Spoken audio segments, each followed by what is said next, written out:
Salam dostlar, yenə də sizin üçün önəmli bir izah təqdim eləyəcəm. Demək, Azərbaycan dilində fe'l bölməsində bəzi önəmli məqamlar var ki, məsələn, hansı fe'llərdən söhbət gedir?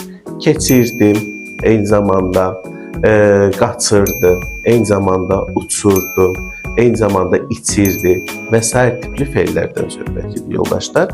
Bu fe'llərdə diqqətli oluruq. Nə üçün diqqətli oluruq? 1.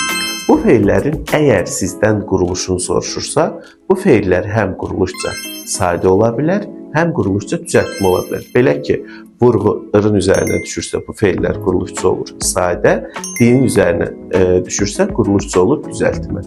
Eyni zamanda bu fe'llərin sizdən şəklini soruşurlarsa, istənilən məqamda bu fe'llər xəbər şəklində olur. Nə üçün? Çünki burada vurğu dının üzərinə düşsə, D zaman şəkilçisi keçmiş zamandır, xəbər şəkli. Irın üzərinə düşsə, ır zaman şəkilçisi indiki zaman və xəbər şəklində olur. Bu fe'llərə mütləq şəkildə diqqət edirsiniz. Hər kəsə uğurlar.